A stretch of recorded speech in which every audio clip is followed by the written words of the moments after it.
Hello, everyone, and thank you for joining us today at Answers from the Universe. We have some very interesting information that's going to be coming in. We're talking today to James Rink, and he is going to share some different ideas regarding the cloning centers and some other things related to Montauk that were presented to him recently.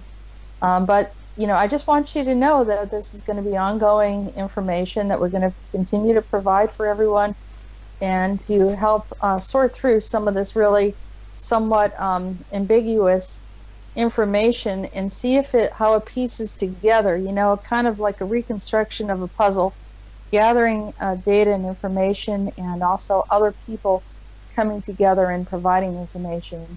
I just want to say that, some people have been sending me some really good stuff, and I even have some clients that have come in, and everyone seems to be very cooperative in wanting to see some of the changes happen, and so everyone's starting to pull in and do their part. So this is really, really an exciting time. And so I love working with James, because he's got a lot of information, really good stuff. And of course, about his channel, his YouTube channel, SuperSoldierTalk, and you can always go there and listen. Lots of good interviews, and there's all new stuff. You'll never feel like you're hearing the same stuff over and over again. There's always fresh and new and exciting stuff going on. So James, how are you today? I'm doing good. Thank you for the introduction, and thank you, audience members, for listening in. And also be sure to check out neologicaltech.com to support the work that I do, as well as Super Soldier Talk, to learn more about the MyLab phenomena. So today we're going to, we can explore different routes, but I thought we would go down into Montauk a little bit. Now, on my show, I normally don't talk much about Montauk, in part because I only have one memory recall from Montauk, okay, and it isn't kosher. Occasionally people do contact me and say they remember me at Montauk, and so today I've got some notes from this an individual who shared some of her experiences and some of what she recalled, our interactions there. But I do want to mention I did in 2013 I went up to New York State to visit Preston Nichols. And he has the ability to psychically scan people to see if you are one of these so-called Montauk boys.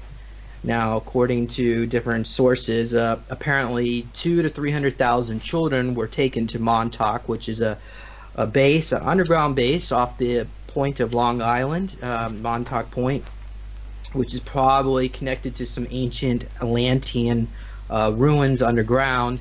But they were conducting time travel experiments and also interdimensional and manifestation experiments. So there's a lot of information out there already about Montauk. I don't want to necessarily go down that route, but what I do want to mention is that my experience at Montauk, what I recall, is they would put us in cages. To me, it looked like that metal wire that you see for like a dog kennel, and then the children would be sent off on missions, and then they would come back and be instructed to do some disgusting things, which they would then, I'm not going to mention it specifically, but they would then get what I saw was a hose and wash us down and say that we were dirty and this and that, and then and that was just one of my experiences. Now, apparently they had these cages there. Of course, there are some videos you can look, and a lot of this stuff was torn down back in the 90s. Of course, but it would be mostly on the underground portion. There was some buildings on the upper portion. So I guess first of all, I want to start off with Jessica, because Jessica is an intuitive reader, and I'm hoping that she can help me sort some of this out, because during this time, when this is my time at Montauk, I remember a childhood here in North Carolina where I grew up. I do not recall specifically ever being taken out of my classrooms and spend, I don't know, a day or two in Montauk and brought back, shuttled back and forth between North Carolina and New York. So it really confuses me, and that's why I thought perhaps maybe they are taking us outside of time. Now, this lady, she did mention something about a fractal timeline using quantum entanglement, where maybe they would make doubles of us, or maybe a doppelganger. So I thought maybe ask Jessica if you might have some more information on how exactly did they take us to Montauk. I believe they take you right out of your dream space. I mean, they're taking your soul, and during the dream space, and you're having these experiences. Plus, there are also time slips and things. It's not really well. Things are fractal out there, but it's not necessarily that. I mean, they're operating right here on bases on the planet, so they're able to pull you out. And not to complicate this conversation, but Donald Marshall had a description of some things that really rang true with what I've been seeing. And he some of the stuff that he said is for some people it's like way out there, but we really need to reassess it and take a look at it, because I saw a lot of the things that he was talking about seemed very familiar to me. Particularly the part of how that they're using the dream space. And I can't tell you how many clients also have verified that to me, that they have this weird matrix type of reality, and it's very real, and they're in these like very strange places, and they don't know how they got there. They don't know how to get out. They're being forced into scenarios that they don't want to be in, and then they wake up, and it's very surreal for them.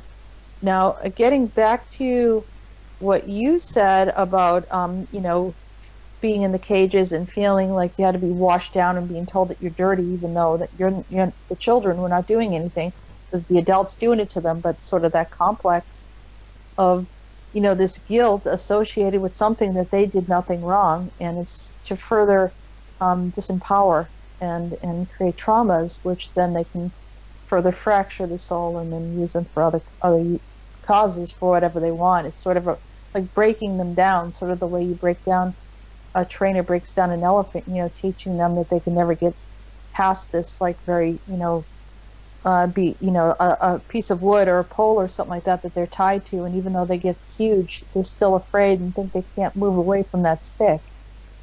And so it's the same thing. It's kind of locking them in to that reality. So that's part of the way that they do it. And the point that I was going to bring up is the Monarch kids, the ones that were rescued from Monarch, and Peter talks about, I had a personal discussion with some of them, and one of the things that they said was that this whole washing down and telling them that they were unclean and so forth is something that they mentioned as well. So there's a common thread there, James. Oh, wait.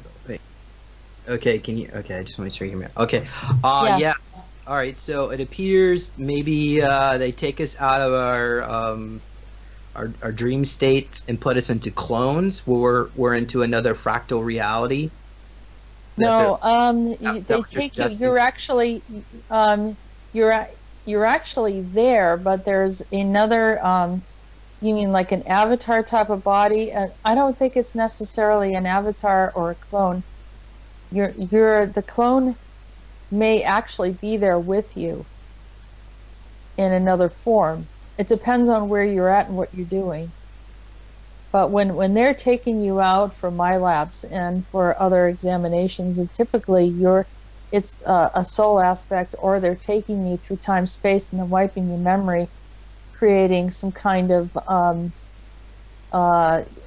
tear in your reality, not a tear in your reality, but it's getting into your timeline and then making it look like you never left. Because I have a memory that was an overlay. So I have my memory of my childhood.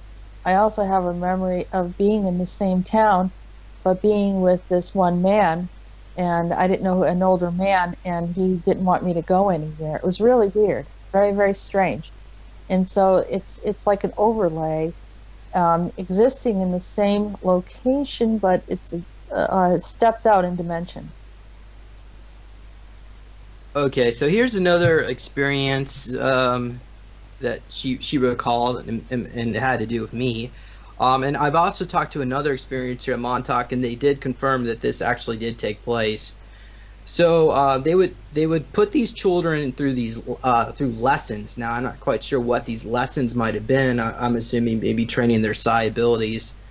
And then afterward, they would make these group circles where they would take another child and they would just test them to see what would make them angry. And eventually they would keep attacking them until they were killing some of these children. So I guess they had the test, and maybe these extra children would come in as test subjects with the other children that were at Montauk to see how we would treat them. And apparently I stood up for one of these children, and then I got punished, and they put me in one of the cages. They have this room. It's like a long hallway with hundreds of these cages, and it had there was water on the floor. And then somebody by the name of Colonel Wolf and an orange reptilian would then, I guess, these were some of the children that were being attacked. The ones that went into fear, they would eat these children. Do you have any any information about that?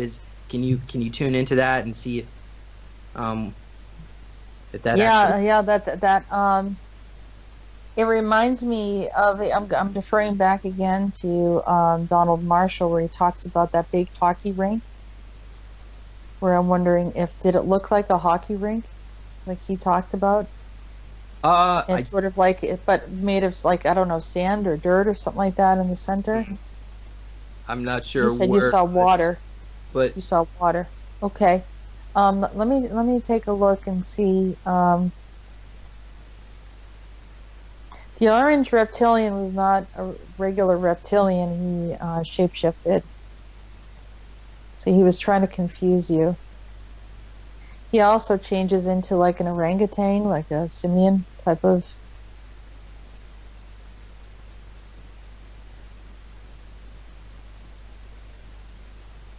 They had problems with you because you couldn't be conformed.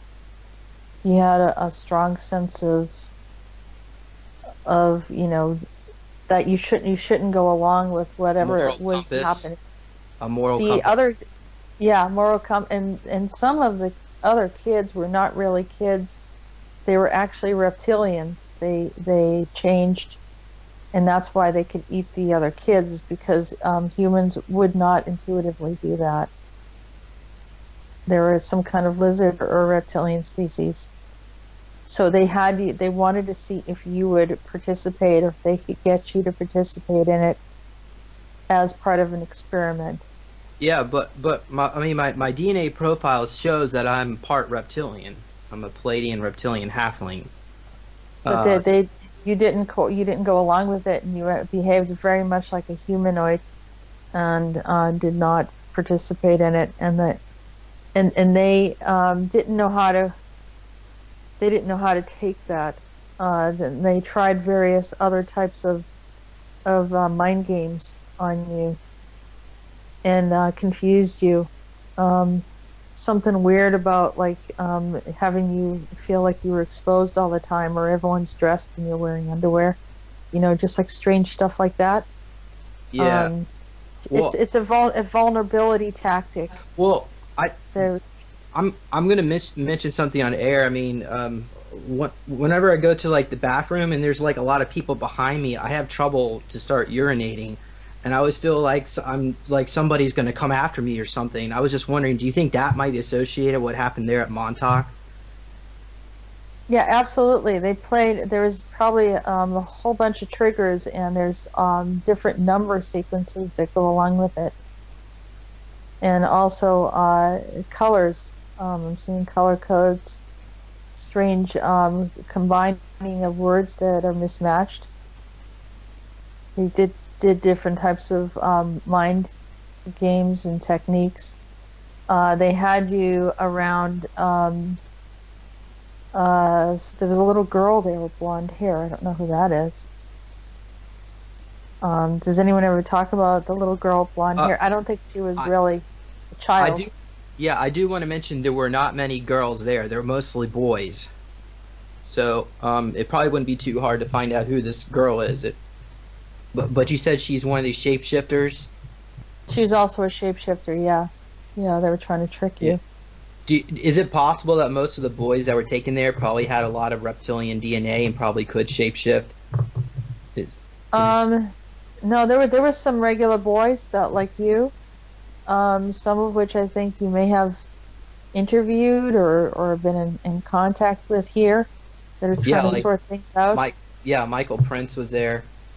Yes, for sure. Okay. Yeah, yeah, and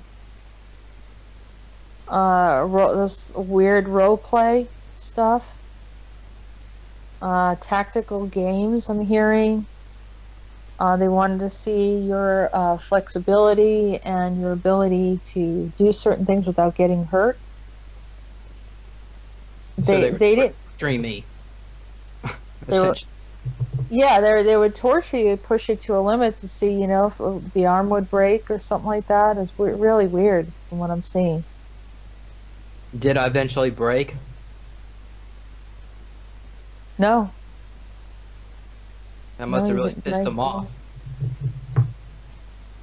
I think they got someone distracted them, so it kind of, I think someone came in and created distractions. You shouldn't have been doing what you're doing right now, according to what you had experienced. You mean being my Super Soldier Talk YouTube series? Yes, you shouldn't have been doing any kind of disclosure because Why? they tried to really scare you and screw up your life and maybe put you in a place where you had a mental disorder where you couldn't really function well. I think that's what their intention was, and because they don't want anyone talking. So anyone that goes through these experiences is having a hard time in life, and they can't really articulate themselves, can't talk about it because it's sort of a memories that creep up, and they don't know what to do with the memory. That's why this information is important, because people are going through different experiences and they're trying to sort it through. And if they can't sort it through, then they fall through the cracks and get into the wrong, share the wrong story with the wrong person, maybe a therapist or something like that. And before you know it, they have 5 different, psychological labels and prescriptions, which further exacerbates the problem because now they're suppressing some vital information that, would, if had they been able to find that there were others that experienced these things, that could sort through it and then live a normal life somewhat. But instead, they're put in that situation. I'm seeing like there's some other people that were amongst your group that didn't make it, emotionally. Mm-hmm. So they were hoping to break you. Now let's talk about this number of reportedly by Stuart Swirlow that 300,000 children went through Montauk and most of them died. That makes sense to me. Yeah. But it appears that this core group, I mean, it didn't seem that large. Maybe 30 people or 100 children there that was heavily experimented on. The rest were just maybe brought to there, sent to the time tunnels, and brought back. What are your thoughts on that? Not all of them went into the time tunnels. They didn't make it through this training or whatever it was. So these children, so really, I mean, they must have been killing children there all the time. I mean, yeah, there were probably more than were accounted for. Yeah. I mean, so remember, I don't know if they're actually killing them where they're dying over here, or they're kind of fracturing them. So maybe they die over there, or they're cloning them and then using their clones, and then the clones expire. So it's hard to tell because it seems like it's complex. Can you see if this still is going on, Jessica? About half the centers are closed, but they're telling me there's still a few more that are open that need to be shut down. Right. And probably was it like our extraterrestrials are going in there and shutting them down for us, helping us out? Is that Yeah, maybe it's yeah, super definitely. soldiers? ACIO, some those are working with the ACIO, and some other groups are shutting them down. Okay. Some of the I think even for some of the governments it was too much. Some of the governments are just saying no to it because it was just horrible things to atrocities when they saw what was actually going on. But they would probably not talk about it, but it's good that they had a little bit of a conscience. And, Yeah. I think there was somewhat of a sellout, not realizing, that when you ask for abilities to do certain things, there's a give and take in everything. And so requests to have ability for time travel and so forth, it's just similar as the Hollywood casting couch. You know, you want So. something, yeah, Mm, yeah. They're gonna take, them, and the question is, take what? You know, it could be that, yeah, maybe like in Hollywood, you might make millions of dollars, but where's your soul? I mean, I don't want to say it like in a Christian sort of way, but like, I mean, they take a piece of you emotionally, and will you fully enjoy whatever that is that you think you want? It's at a cost. And so likewise, some of the governments thought to make agreements with some of the ET species, and the ET species took more than they thought they would, maybe even taking other humans as a repayment or something. So it's a bit of a sellout, and everyone suffers from it. mm. Something like this. Now, do they realize that at the time it might be appealing? Advanced technology and ET species willing to help, and that it's not like they have contracts. You can take them to court. You can't look at the fine writing. None of that exists.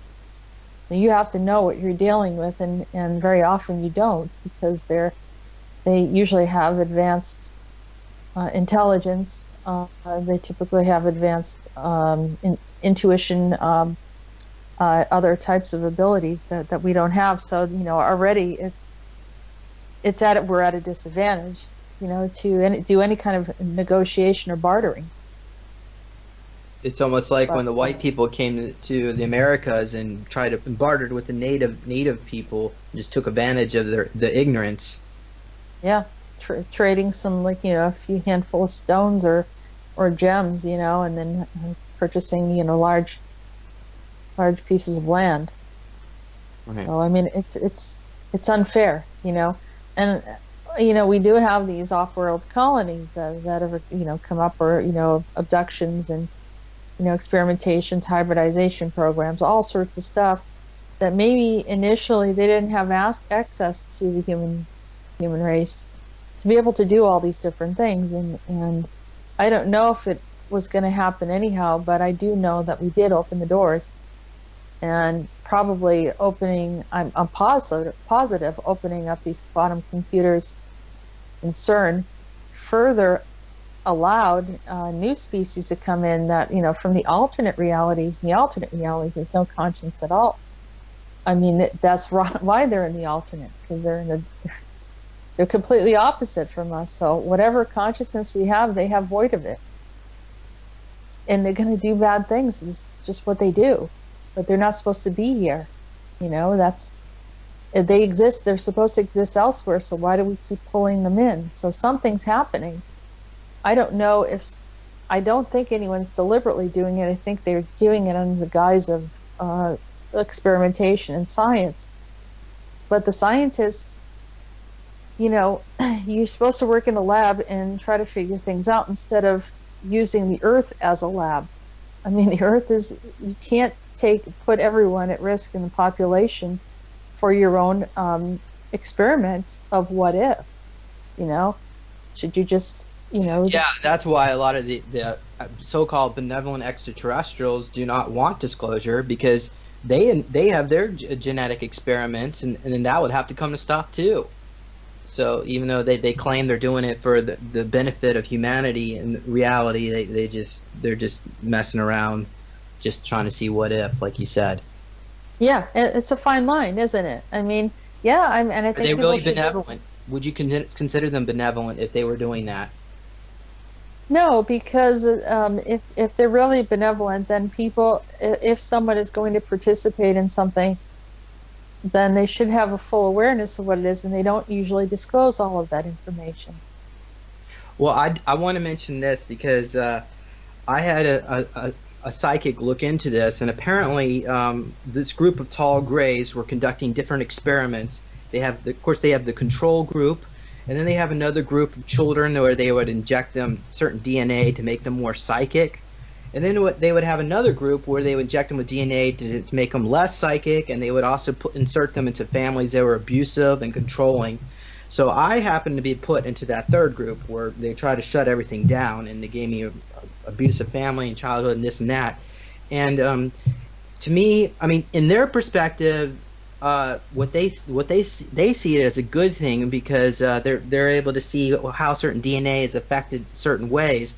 But on our perspective, to me it's unfair, especially if you're put in this whole group that gets everything bad. So I do not really consider these tall grays benevolent, even though they consider themselves guardians, and they but anyway, I don't think they're benevolent at all, and yeah, we have to consent and agree, and if we haven't, then it was clearly a violation, because while we're incarnated on the earth, there is a blanket of sovereignty that's supposed to apply. If they're violating that sovereignty, then there's a responsibility, but technically there's another group of our own, of humans who have made blanket decisions that affect the mass populace. And I'm not saying that they're directly evil, but the scientists need to be responsible for some of their actions.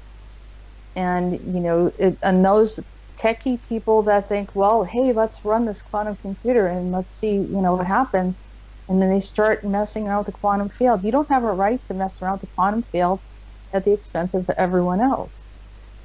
So, and this is what happens, because we don't know what's even going on in the quantum field. We don't even fully understand what's going on here. Even in quantum entanglement, it's found that when you absorb the quantum field, it's almost as if the quantum field watches you back, and then it modifies the results that you think it's going to get. It's almost like it is it's like it got a consciousness, and it's interfacing as well. So I think people, because a lot of people do not really expect that reality can be manipulated and changed, but it can just by observing it. And so but years ago, I worked for a company, and they used to worked with a lot of engineers, and they were selling particle counters and things that were relevant to clean rooms and so forth. And so I ended up, I had to do the marketing and write out the specs for engineers, and we were trying to sell the products, at least, provide the information of what they accomplished. And I talked to the owner of one of the companies who was trying to explain what his product did, and we got into the quantum discussion. And he talked about this big quantum experiment that was going on in Texas at the time. And he said they were talking about closing it down because it was kind of dangerous. And I said, well, what was it that was dangerous about it? And he says, well, literally they would see that, that it was that whole thing of, they see a particle go in, didn't know where it went. And it was the unreliability of what could happen there. I mean, it wasn't predictable. The laws of gravity and some of the other laws that we have here in place are essentially fixed and predictable. We know that they exist, and they'll continue to exist. You go into the quantum field, that doesn't apply. There's no consistent rule there, and so essentially anything randomly could happen. And for someone to be playing with that is saying that you have a clear, defined disregard for the rest of humanity. and should not, you don't give, make children in charge of something that affects everyone else or anyone. This is not a place for an experiment. Experiment should be done on a much smaller scale where it is controllable, and so this is how we got into some of this stuff in the attempt of being in control of the world, with some of these rulers thinking that they needed to have this land or that, or control the power of the air and control the power of the land and the sea, and be worshipped, or whatever it is that they felt that they needed. Some of them went to extremes, and this is where the Nazis, always looking for all the power centers, looking for the power tools, some ancient relics, anything that they could gain power from. And so the experimenting on humans, and then making deals with ETs, and it all just like really escalated. So let's go back to Montauk, if you don't mind. I want to talk a little bit about batteries. Now, at Montauk, they refer to us as batteries, and I guess they would call him the unholy father Draco Prince. They would lay their hands on us and drain us of our psi energy. I'm assuming they're taking our adrenochrome. I guess that's with fear. Do you have any information about this process, what these Dracos are doing to these children? Well, I have seen people that look, and in my work, people have contacted me, and I have seen people just completely wipe out. I had a friend, we were taking a trip, we were actually on a train system, the subway, and I watched like the blood drain from his face. He got weak, got dizzy. It was like an extraction of something that happened just that quick. And I knew that something was looshing and pulling from him. The reason why these beings, is some of these beings are from the alternate space. They can't exist here without life force. They don't have a normal life force. They're in the negative. They belong somewhere else. So they need this to exist. And so pulling this energy, and it's not really tangible, but it's like our soul essence, literally like pulling that energy from us, and you could see it happening. You almost have to like pull it back, but that's what they need to live off of. All right. So there was this apparently there was I guess this ritual that took place. They had this square open box with a bowl in it, and the Draco unholy father, he would use his black fingernail to cut his own blood. I'm assuming through its scales, and then they would take each one of these children. They would take and cut them up too, and their blood would go into the bowl, and they would have to do dip their finger in it and do an upside down cross, and then they had these confession slot booths where these children would instructed to stare at the Draco, and they would try to bond the psi energy with these children. So is that something where the Draco was trying to stay in this reality, or is he trying to maybe enforce the mind control a little bit better? Is it maybe it's a both? It was doing a little bit of both of that. On a topical perspective, I would say yes, but let me see if I can get any deeper information. Hold on. Yeah, and try to figure out who this Draco unholy father High Prince. Well, he's not the Pindar. I just asked if he was the Pindar.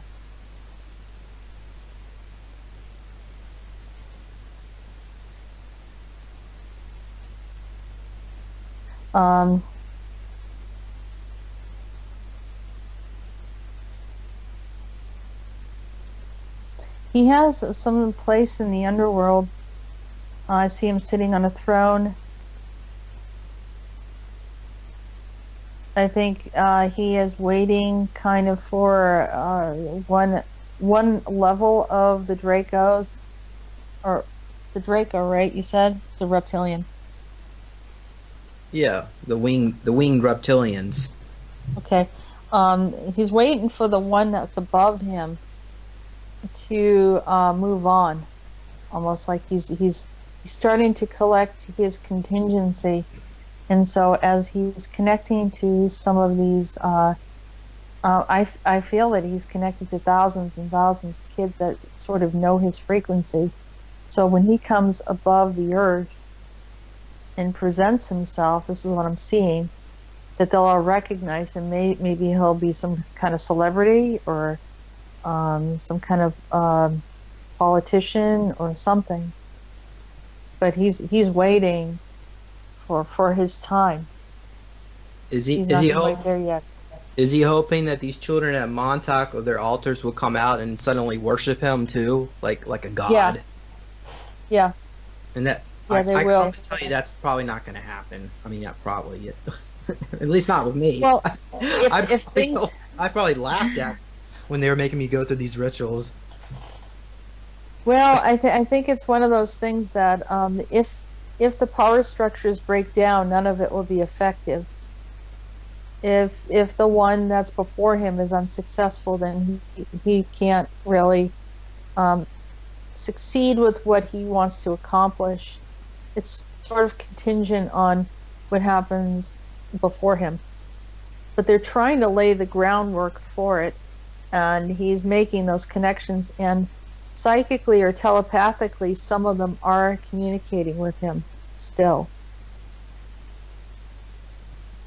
All right. Can you talk a little bit more about this green room? Because Preston would sometimes take children. I mean, he had a dog that he named Stupid, and he would sometimes tell the children that you want to be like my dog Stupid, and then he would send them to the green room that had a green light, and there was the Draco Prince would sit in there. Can you give us an idea of what took place in that green room? I'm going to step in there and take a look. There's also a yellow light. This is the colors I think I was talking about, the color-coded mind control. Like Yosef Mengele, the green programming, green bomb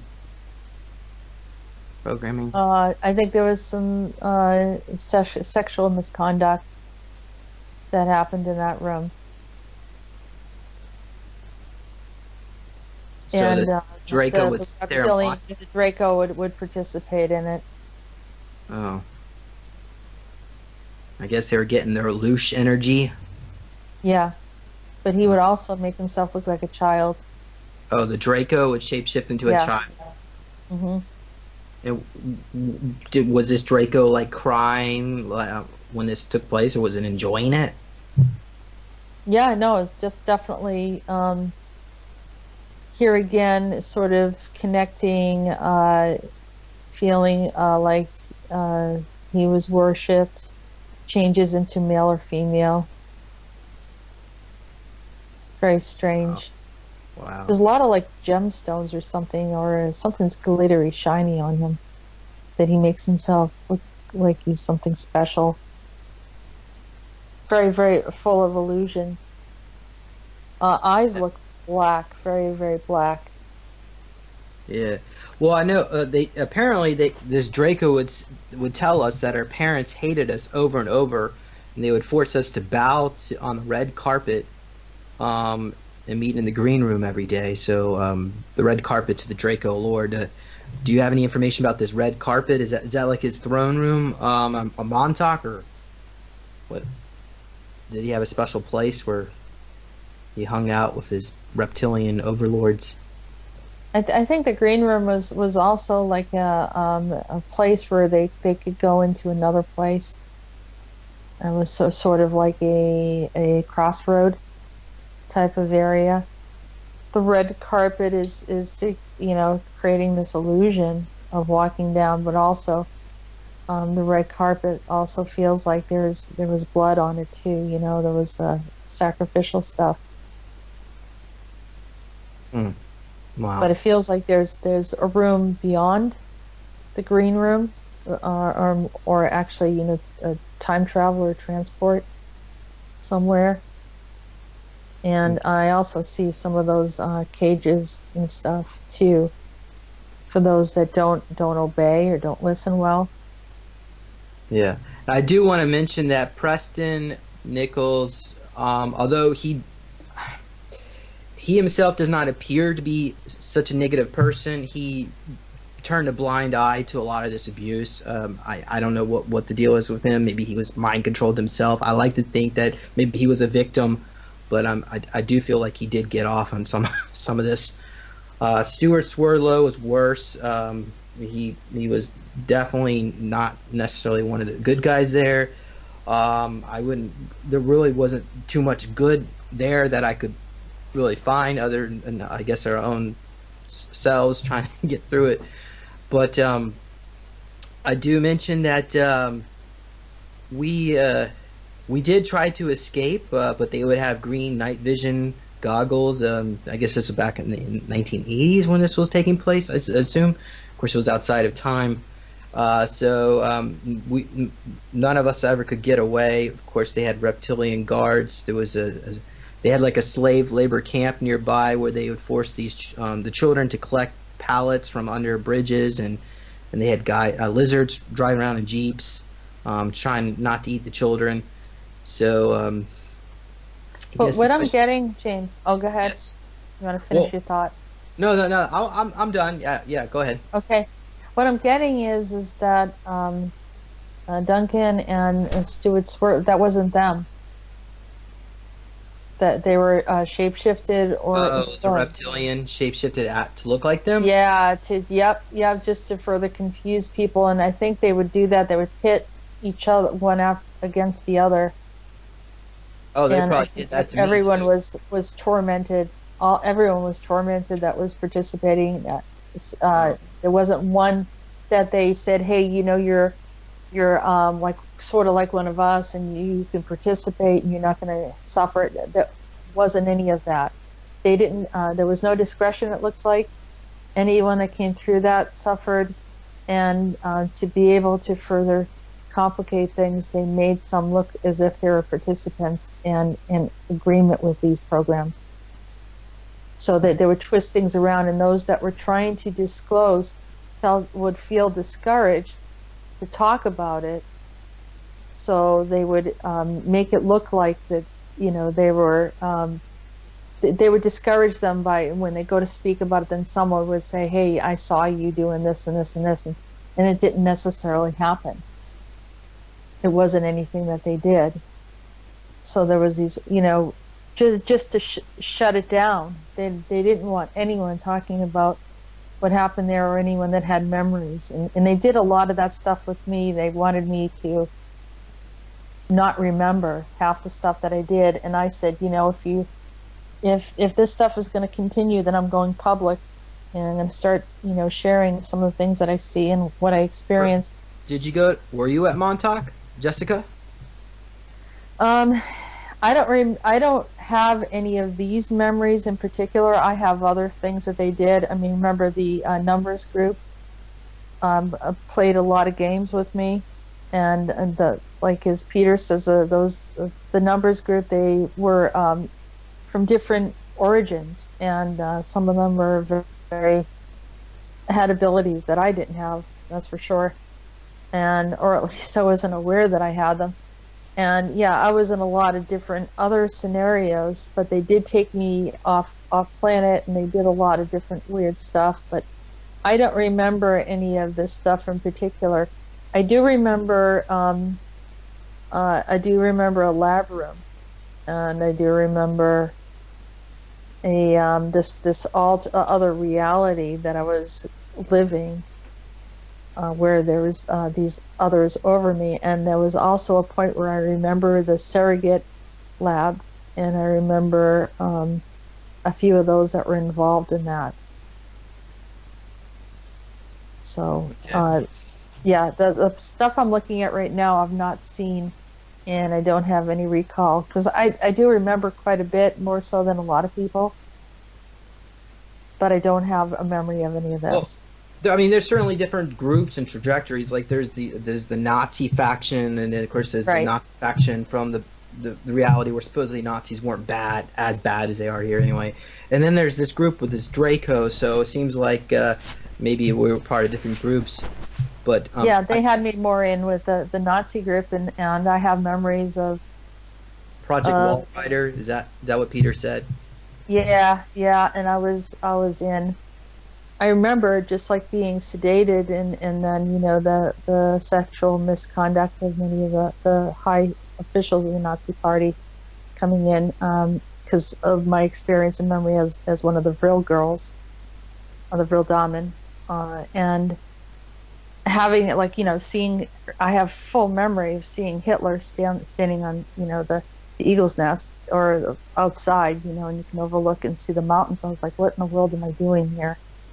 And I had a full vision and memory recall of it, and remembering exactly how I felt. Like I couldn't move, I couldn't breathe, I was scared. And even though he was trying to act like he was really gentle and picking flowers and looking at nature and everything, I just remember the uneasy feeling and his personal power that he had, the magnification of his energy. That was kind of overwhelming. I could see why people were affected by him. I also remember being in that room where they had the Black Sun. That I forget what the name of I don't know if it's a castle or something. And I remember standing there on the Black Sun, and they're expecting me to give them some insight.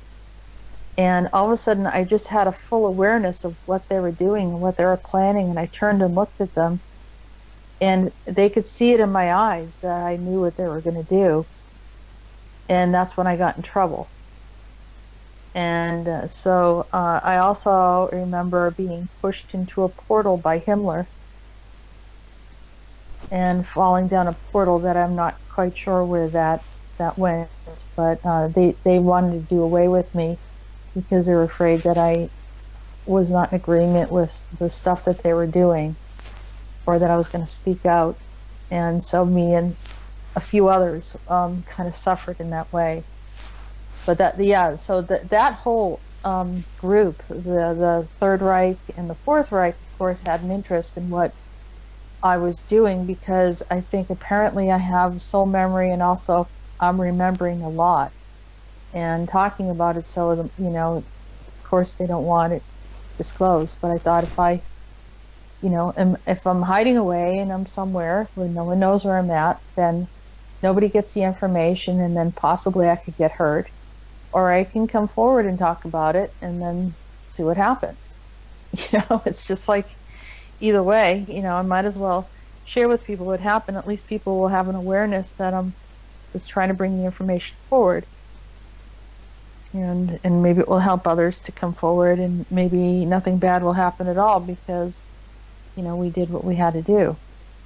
So, and it's the same thing with what you remember in Montauk. I mean, we could sit and hide in the corner and be afraid, or we can come forward and say, hey, we experienced some very strange stuff. I have memories that I can't explain. And then you find out that the memories that I have are validated in history. Like, how would I remember any of this? And the same with you. How is it that you can have some memories, or people telling you experienced something, and you find out later that others have a memory of it as well? So at first you think, well, this is fabricated. Where did it come from? And then you have this weird validation. And then you're like, well, something needs to be done about this, but it's not tangible. You can't just point to this one area. Some of this is happening on other dimensions, but it does affect here. It affects the Earth as well. So, all right. Well, I do want to mention that we also tried to escape by jumping through mirrors. I guess they eventually figured that one out, and I don't know if they took all the mirrors out, or I'm not sure how that stopped. And then I had the ability to dematerialize stuff, or materialize stuff out of thin air, and it would freak the other kids out. And also, the other kids considered me strange because I would talk in an alien language, and my different was a lot my energy was a lot different than others. So maybe you can comment about that. Do you have any information on that? Yeah, sure.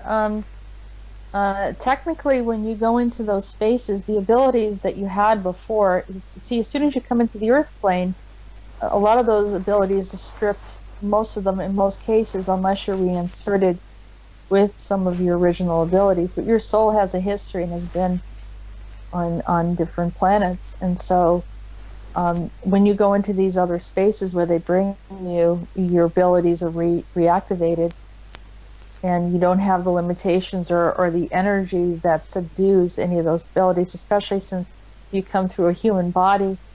Human body often blocks the abilities. So, like in my case, my intuition and my multidimensional sight is not. I'm probably not supposed to have some of this, but I have it, and that. Same thing with you. When you were in that other space, you were able to manifest and to do different things. That would be you were defaulting to one of the civilizations that you were on that they didn't recognize. And I believe you were talking in when I was speaking that weird alien language. It was you were speaking in Andromedan. I believe that's what they just said. So that was one of the civilizations that you stayed with, and what I'm picking up is that there was someone there that was Andromeda that you were trying to talk to, but they were hiding their identity. They were stepping in there to probably help you guys out of there. And I think you almost kind of blew the lid on it, but it was handled the right way, and he did kind of get you out of there. Oh, so they told me to stop talking in Andromedan? Yeah, I think you were, to be honest with you, I almost feel like it was Andronicus was there trying to rescue the kids out of there. And he's stepped through before. I think Peter mentioned he came through. There was trying to do a nuclear event over in Hawaii a couple months back, and he came through. But I think you were trying to talk to him. You recognized him, and you tried to talk to him, and no one else. They were wondering what you were doing, and the Dracos knew. They recognized the language. The Dracos were probably scared of the Andromedans, I would think, considering how advanced they are. Yeah. That they would have known that there was a breach, and they were probably trying to figure out. It probably made them back off from you. Because they were trying to figure out what you were doing there, and that you were remembering, and that if your abilities were activating, then they could be in trouble. Right. So then I guess they tortured me, and then it turned me into a mess, and I got put into Project Abandon, which is like defunct super soldiers for a time being, anyway. But all of it's a head game. All of it's an illusion. That's what You were telling yourself you were seeing mirrors. The mirrors are part of the illusion. It's actually, it's not really the truth of what you saw. Just like, they sent you into that project saying that you failed. It's all part of an illusion. It's another game, another test. Does that make sense? Yeah, interesting. Okay, so we also tried the children there at Montauk. Some of us had, I guess, I don't know if all of us, but we had really good remote viewing abilities, and we looked into the future to see how it ended.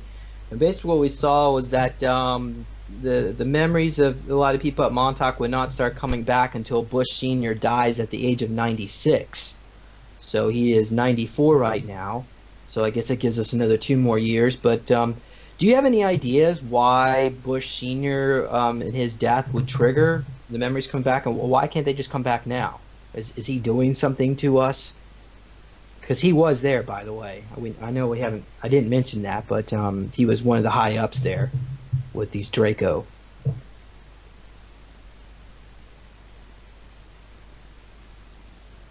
I'm just asking to see if I can go in there and get a better handle on. Like I mentioned before, the age of 96 could be happening in another dimension as 96, or there could be an illusion there. But Right. it does, I mean, it could very well be literal. I'm seeing something red. There is, it's a unified kind of the energy that I usually associate with when I see a Saturn influence is like this red dust kind of smoke energy.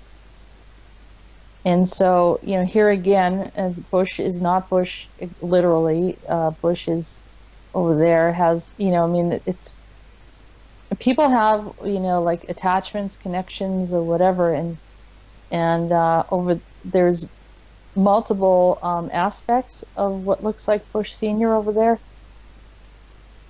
There's, or clones or something.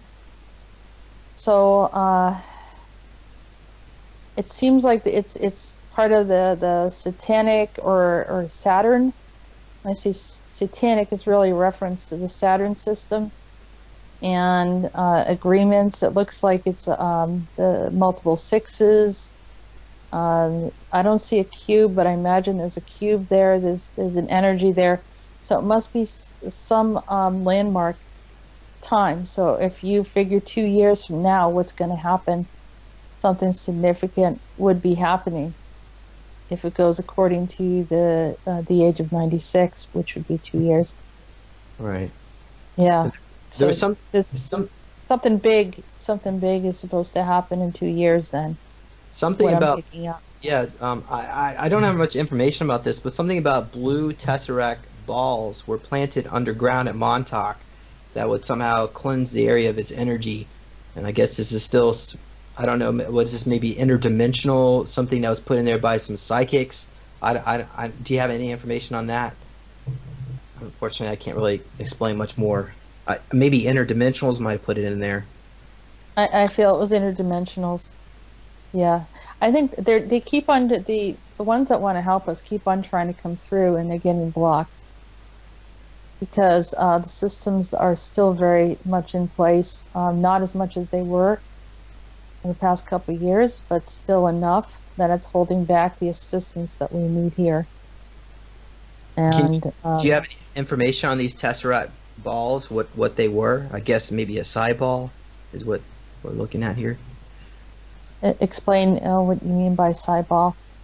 Maybe some kind of psychic energy. Perhaps maybe there's a portal. Maybe it has something to do with the timelines merging. What do you think? I'm hearing the word fractalization, and so like fractal timelines. Yeah, and I think what they're what it's doing is trying to accumulate whatever was broken and reset it. So maybe but that's. I think, go ahead. I think something's trying to stop it, and I can't quite identify what that is. So maybe the reason why a lot of us do not have the memories is because this experiences at Montauk was another fractal timeline, and these tesseract balls apparently will help repair that, and then eventually we'll get the memories from that will come back to us, or what they did. Yeah, I mean, it could be whatever. The thing that you said with Bush Senior, or this being that looked like Bush Senior, and that Saturnian kind of environment, it looks like it's almost like they created something in the timeline. I see something almost like a square or cube-like, or maybe it's an altar, but it seemed like it got fixed in somewhere in our timeline that has created an obstacle, and if that thing is removed, maybe it is associated with someone here, you know. If that's removed, then it could allow the system that was had the fractal problem to resolve. Okay. Now I do want to mention, and so that's basically all my notes from Montauk. But I do want to mention somebody reached out to me recently and claimed that he was taken aboard by the Andromedans, and the Andromedans gave him a lot of a lot of information. But my name came up and said that the Andromedan instructed my friend to tell me that everything was going to be okay, and that I'm going to start getting my memories back in the next couple months. But they invited me to come aboard their ship to get worked on, and then Jessica, you seem to think that these were actually the 12D Palladians posing as Andromedans. Yes, there's a lot of trickery out there right now, and typically the Andromedans will not bring you on their ship. The ones that, I've been communicating with Andronicus and many different species. They don't ask me to come on their ship. And particularly because, you're supposed to be here right now, and the ones that actually take you off planet are taking you somewhere for their own, here again, we don't know what the deal or the arrangement is. Usually they benefit from it and we don't. So it can fracture whatever your experience is here, so it's best to stay here until, things calm down, particularly. So my feeling was, it was immediately I picked up 12D Pleiadian. I didn't sense that they were Andromedans at all, and the Andromedans will come in and help us, but will not typically, and maybe pick us up to take us out of somewhere, a situation that's bad, but not necessarily take us off the planet and work on us. It's not necessary for them to do that. Right. Well, the being asked me if I wanted to come aboard its ships, and I said, well, I'd like to come aboard the Andromedan ships, and then I did some investigation after what you said, and I tried to reach out to the Andromedans, and they claim that they didn't even invite me aboard their ships at all. So right. Now I'm going to definitely rescind the offer. But apparently the 12D Palladians, this group that contacted me, apparently they're not like evil or demonic people, beings, but I was just curious, what is their goal? Why would they want me to come aboard their ships, their so-called Andromedan ships, which are not really Andromedan after all? Well, the things that I'm seeing, you have to keep in mind the 12D Pleiadian look like very humanoid, usually very attractive, have a very nice way about them, seem to be very calm and have it together, but they have agendas. And so very likely maybe they wanted to do a body swap, maybe they wanted to, have more of a presence, or have you change your thinking so that you're promoting some of their agendas. They're very savvy in how they can manipulate, and they've kind of got into this whole mindset of those of the New Age, because many people think that they're wonderful, that they're here, they're benevolent, they love and light, and they're this and that, and I've had problems with talking about them because people think that I'm not very nice, or I'm misinformed, or whatever, and they don't know the other side of it, and they need to start being awake and saying, well, what is their agenda here? What do they want? And they do have agendas, and that is particularly that the Earth is their playground. They like to be celebrities. They like to be looked at. They like to, indulge in our money and all of the wonderful things that we have on the planet. And they will take from humans when they need something. So they don't really care who they run over in the process, and they will work with the negatives, to get whatever it is they want, or to sustain their lifestyle here. They were promising me that they would heal me, is what they claimed. Do you think that, would that have actually taken place? Well, and no, I'm picking up that they want to use your body. You mean like put me on another super soldier mission? That kind of stuff? Yeah, have you doing something else, and then maybe kind of step in as you, walk in as you. Yeah. Displacing you here, maybe. Yeah. Something that's not right. I've noticed a lot of these different groups that use super soldiers, they have a vested interest to ensure that we do not actually restore our memories and get better, whatever that might be defined as, because that would mean that they would not be able to use us anymore as super soldiers, because a lot of us would not go along willingly with these procedures. A lot of them is involving torture. Evidently, in order to activate my so-called alter, I have to be tortured every time it happens. At least that's what I've been told. Maybe Jessica, you could just look into that briefly if you have information on how they actually activate us.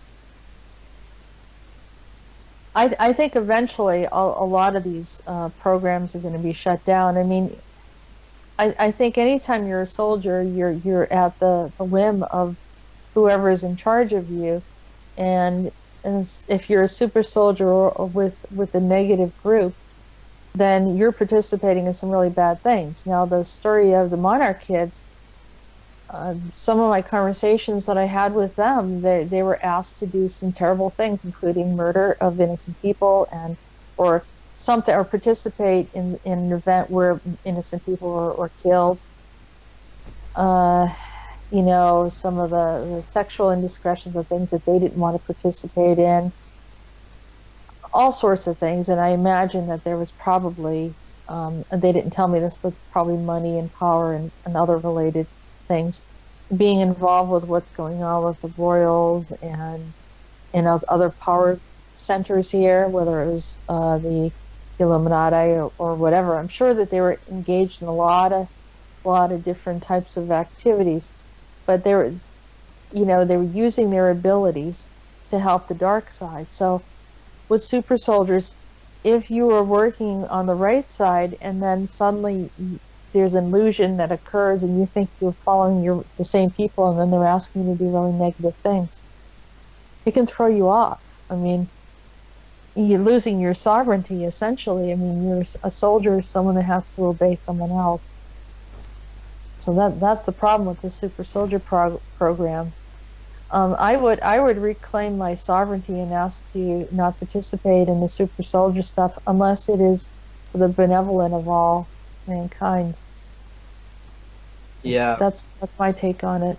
Well, Peter said recently I did a mission for the Andromedans. I helped rescue some of the Andromedan children that were being held captive in an underground base.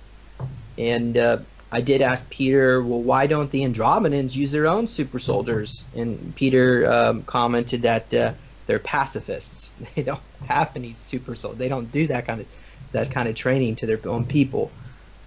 So they have to use us. There's also the fact that they're coming in on the Earth plane. I mean, if your body is here and your soul is willing to assist, it's sort of like Kruger. If you're here, your soul's willing to participate in something, then you're here for the benefit of humankind. I mean, I feel like I've offered to do things and support in ways that I can, and I have done missions, plenty of missions. But it's not like I feel like I've been oppressed or it was against my will, but something that I personally felt like if I have the ability to do something, I'm going to do it. And likewise, I think in your situation, if you were helping out the Andromedans, there's a sense of reward because maybe they helped you out as well, right? They helped you what it looked like in one of those bases that you were pulled out of there. So it all comes together in that way. So I think you know what I'm saying. Yeah. Well, it looks like we're over an hour. So how do you? Yeah, we did. We went over an hour to finish up your question. Is that bad? I don't know how deep we are into it, but I'm glad that we did the interview. This was very informative, and I hope that you feel like some of the insights that I got was helped you to better see a little deeper, a little more clear about what your experience was. Yeah, and I hope this is able to help somebody else out there that might have been involved in Montauk, and maybe this will help bring some memories back for you as well. If that's I don't know, maybe you don't want these memories. Well, actually, when you bring it forward, you can release it. But if it stayed in the subconscious, then you have triggers of unhappiness and depression and all that.